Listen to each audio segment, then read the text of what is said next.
হ্যাঁ হঠাৎ দেখে একটা রাসেল ভাইপারের মতো পরে এই যে এক ভাই আসলো দৌড় মারে, ও নাকি সাপ ধরতে পারে।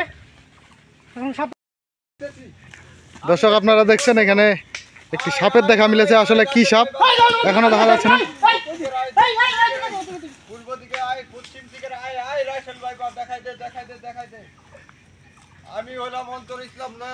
ভাই কি হচ্ছে এখানে, কি সাপ দেখলেন? রাসেল ভাইপার, রাসেল ভাইপার ভাই, রাসেল ভাইপার। ভাই ভাই ভাই ভাই ভাই ভাই ভাই মারবো, চলে গেল ভিতরে, চলে গেল।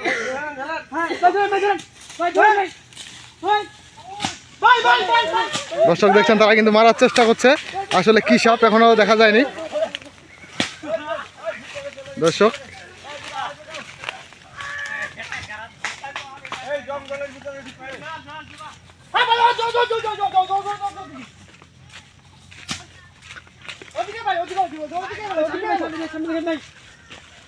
দর্শক দেখছেন সাপ ভিতরে ঢুকে গেছে জঙ্গলের।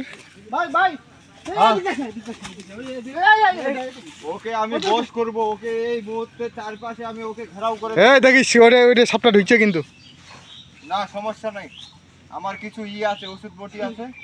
আমি কামরূপ কামাখ্যায় 12 বছর আসিলাম, আমি বিভিন্ন জেলায় গেছিলাম সাপ ধরার জন্য। সমস্যা নাই, আমার অভিজ্ঞতা আছে। সাপটা কই গেল? সাপটাকে আজকে আমরা খুঁজে বাইর করব।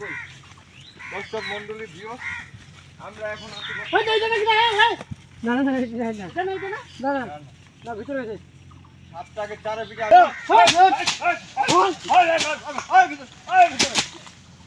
সাপটা ভিতরে চলে গেল।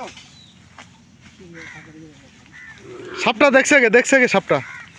সাপটা ভাই আমি তো ঢাকায় ছিলাম, ঢাকায় থেকে আসছি এই জায়গায় হাওয়া খাইতে। আমি এই জায়গায় আসছিলাম, আমাকে একজন ফোন দিছে, ভাই একটা বড় সাপ দেখা গেছে। আমি দেখছিলাম ভাই, আমি ওখানে বসে আছিলাম ভাই, পুরো রাসেল ভাইপারের মতো দেখতে। ভাই আপনি শিওর তো রাসেল ভাইপা ওটা? একবার হুবহু। আতঙ্ক হওয়ার কোনো চেষ্টা করেন না ভাই। ওই যে ওখানে ঢুকছে সাপটা, ওখানে ওখানে আমি বসে আছিলাম, ওখানে কোথায়?